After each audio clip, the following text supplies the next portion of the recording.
Have you ever met someone who doesn't try to look rich, who doesn't talk about money, and yet you just know they've got something figured out? There's no flash, no show, but their calm presence tells you they're not stressed about bills or chasing the next paycheck. That's real wealth.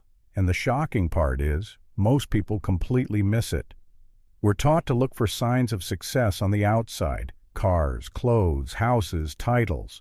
But Jim Rohn always said, real wealth is built internally, in silence, and over time. You won't see it on social media, because the true assets that matter don't need an audience. Picture this. A person walks around with a vault inside them, quiet, steady, filled with years of small, intentional decisions. And when life gets tough, that vault doesn't panic, it opens, and it protects them. Jim Rohn once said, "It's not what you get that makes you valuable, it's what you become." So let me ask you, what if you're not missing wealth? You're just missing the perspective to see it. Stay with me because we're about to unlock some of Jim Rohn's most overlooked truths, the kind that change everything when you finally hear them. One of the biggest secrets behind lasting wealth is that rich people don't think in short cycles. They don't plan for next week, next month, or even next year. They plan in decades. And that shift in thinking changes everything, because once you extend your timeline, your decisions become smarter, calmer, and far more strategic. Most people live in constant reaction. They're always trying to fix the immediate problem, chase the next small win, or get through just one more crisis. They're driven by pressure, not purpose. But wealthy people think differently. They're not obsessed with fast returns. They're building something they don't need to post online, something that will serve them quietly for decades to come. Jim Rohn used to say, "The major reason for setting a goal is what it makes of you to accomplish it." That long-term goal doesn't just give you direction, it shapes your character. Think of it like this. Some people cook everything in a microwave. They want it fast, and yes, it's ready quickly, but it's bland, rushed, and usually not very satisfying. Wealthy people cook at low heat. They take their time. They understand that something slow and consistent can feed you and others for years. I once met two people who started from the exact same place. Same job, same salary, same city. One spent money as soon as it came in. He wanted everything now: new clothes, nights out, constant upgrades. The other kept his lifestyle simple, invested quietly, read, learned, and didn't mind waiting. 10 years later, the difference between them wasn't small. It was life-changing. So let me ask you, are the decisions you're making today helping you survive the week or build the next 10 years? Because wealth doesn't reward speed. It rewards vision, structure, and the willingness to think far beyond the present moment. One of the most shocking truths Jim Rohn ever taught is this: most people spend their lives working for money, while the truly wealthy have found a way to make money work for them. It sounds simple, but that one shift creates a completely different life. If your income stops the moment you stop working, then you don't have a wealth system, you have a job. And while there's nothing wrong with working, if that's your only source of income, then your freedom is always tied to your energy. The moment you burn out, get sick, or want to rest, the money stops too. Jim Rohn used to say, "You don't get paid for the hour. You get paid for the value you bring to the hour." And that value, over time, must multiply without needing you to trade more time for it. Let me put it like this. Imagine someone carrying buckets of water from a well every day. They work hard. They sweat. They keep going because they need to. But one day, someone else builds a pipe, something that brings the water automatically even while they sleep. That pipe is a system, and that's the difference between labor and leverage. I knew a man who worked 60 hours a week just to keep up with bills. When he finally stopped spending every dollar and started learning how to invest, first in himself, then in assets, his income didn't just grow, it detached from his schedule. So let me ask you, are you building something that earns for you? or just exchanging time for money forever. One of the most overlooked truths about wealth is that your value is built long before anyone ever notices you. The richest people don't just own assets, they are the asset. And that kind of value isn't loud, it's invisible, until it speaks for itself. We're used to chasing things that shine, titles, attention, applause. But real wealth is built in silence, through consistency, integrity, discipline, and the energy you carry into a room.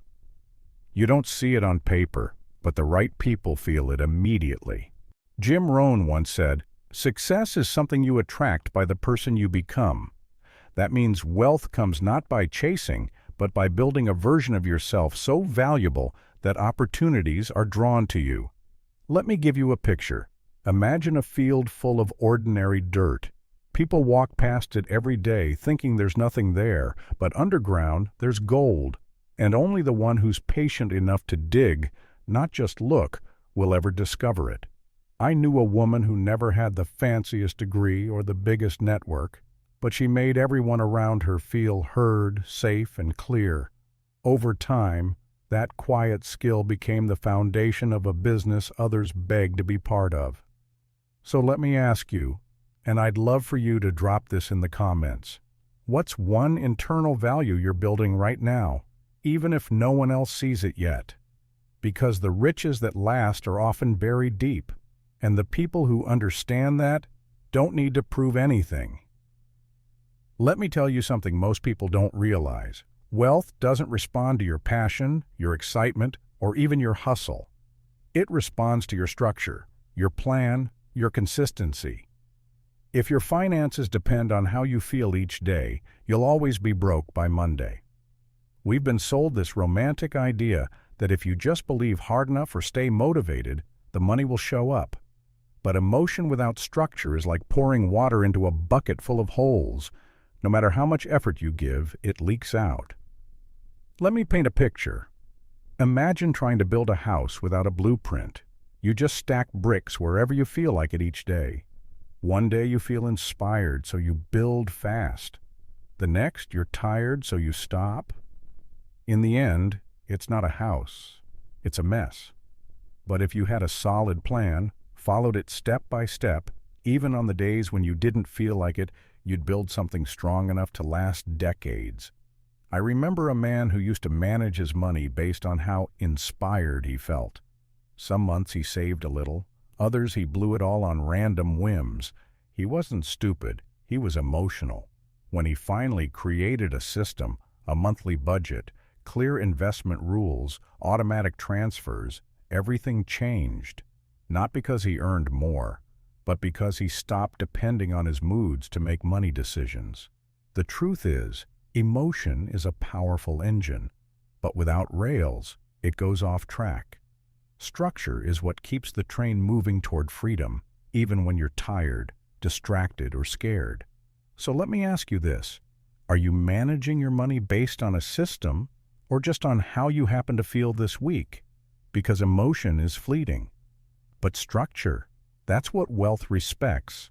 Most people think they need to work twice as hard to earn twice as much. But wealth doesn't work like that.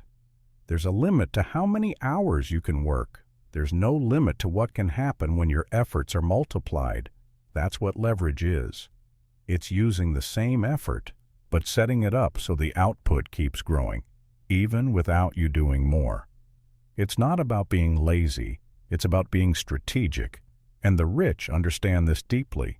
Let me give you a simple image. Imagine a man trying to lift a huge boulder with his bare hands. He's strong, determined, and sweating like crazy, but the rock doesn't move. Now, hand him a long stick and a stable point beneath it. Suddenly, with far less effort, he moves something that once seemed impossible. That's what systems, tools, people, and automation are. They're the levers of wealth. I once met a man who ran a small freelance business. He was good at what he did, but he was always tired. One day, instead of taking more clients, he hired a junior to help. Then he created a template for his services, then a course. Before he knew it, his time was worth 10 times more, not because he worked harder, but because he built something that didn't need him every second.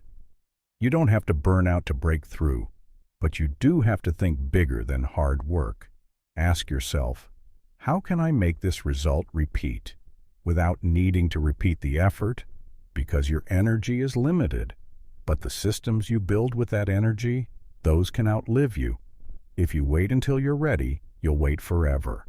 One of the biggest secrets of wealthy people is this: they take action before they feel fully prepared. They know that clarity often comes from movement, not from endless thinking. Most people want guarantees. They want to feel certain that the path is safe, the investment will work, the plan won't fail. But the wealthy understand that growth comes with a little discomfort, a little risk, and a lot of courage. Think of it like this. Imagine you're standing at the edge of a cliff, and on the other side is everything you want. You ask, where's the bridge? But the bridge doesn't show up until you take a step forward. That's what faith in your process looks like. That's what momentum builds. I met a woman who was terrified to leave her stable job. She had a business idea, a plan, even some savings, but fear kept her frozen. One day, she took one step, just one. She launched a tiny version of her offer with zero expectations. It didn't explode, but it moved. That first client gave her the confidence to keep going, and from there, things snowballed. Years later, she had a team and a brand, and it all started the moment she stopped waiting. You'll never feel ready to do something that changes your life. That's the whole point. Change always feels uncomfortable. But what's worse, a few weeks of fear or a lifetime of wondering, what if? Let me ask you this. What's one decision you've been postponing? Not because it's wrong, but because you're scared to begin? Start now. Not when you're confident. Start when you're called. The wealthy are constant learners, yes, but they're not overwhelmed by information. Because they don't just consume, they filter. They're intentional about what enters their mind and even more careful about what stays. In today's world, it's easy to drown in knowledge. There are books, podcasts, videos, gurus, webinars. Everywhere you look, someone is promising the secret. But information is like water. It can hydrate you, or it can drown you depending on how you manage it. Imagine this. You're trying to purify water from a dirty river. If you drink it as is, you'll get sick. But if you filter it carefully, boil it, and store it right, it becomes life-giving. The mind works the same way. Without a filter, you absorb junk. But with intention, you only let in what empowers you. I once worked with a man who spent 3 hours a day watching motivational videos. He knew every famous quote, every strategy, every trick. But nothing in his life changed. Why? Because he was learning for comfort, not for action. He didn't need more ideas. He needed to execute on one. Wealthy minds are selective. They don't chase shiny objects. They find a strategy, a mentor, a system, and they go deep. They know that mastery doesn't come from knowing everything. It comes from doing one thing well, again and again. So ask yourself this: are you learning to avoid action or learning to fuel it? Because information is power, but only when it's filtered and applied. One of the clearest differences between rich and poor minds is how they behave in chaos. When things get uncertain, when the market shakes, when people start to panic, the wealthy stay calm. They observe, they breathe, and they wait for the right move. You see, panic is expensive. It makes you sell low, react fast, and lose sight of what really matters. But calm is profitable. It lets you think clearly, see opportunities others miss, and protect what you've built. Imagine the ocean in the middle of a storm. On the surface, waves are crashing violently. Boats are tipping. But if you dive deep enough, even just a few meters down, everything is still, peaceful. That's how the wealthy train their minds. They don't live on the surface of emotion. They dive into strategy and patience. I once saw two business partners react completely differently to a crisis. The first one panicked, pulled all their money out, fired half the team, and went silent. The second stayed grounded. He met with mentors, adjusted the plan, and moved slowly. 1 year later, guess which one had rebuilt everything? Stronger? The one who kept his mind steady.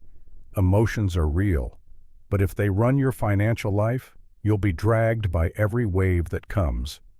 The calm mind can see through the storm, and more importantly, it can wait until the storm passes. So let me ask you this: when life shakes you, do you react or do you respond? Because panic is noise, and wealth is built in silence. Now, do you remember how we started this video? That image of the door that stays closed, not because it's locked, but because it's locked from the inside.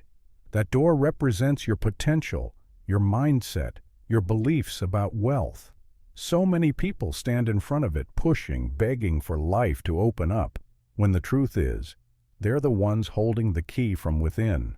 Every secret we've shared today, discipline, long-term thinking, leverage, emotional calm, none of them will work unless you unlock that door, unless you decide to live differently, to think differently, to show up with a different energy. Because wealth is never just about money. It's about clarity, ownership, courage. It's about becoming the kind of person who can handle abundance, not just chase it. You don't have to be perfect. You don't need a millionaire background, but you do need to stop asking for permission and start acting like someone who already knows that the door was never really closed. So let me leave you with this. What would change in your life if you finally opened that door today?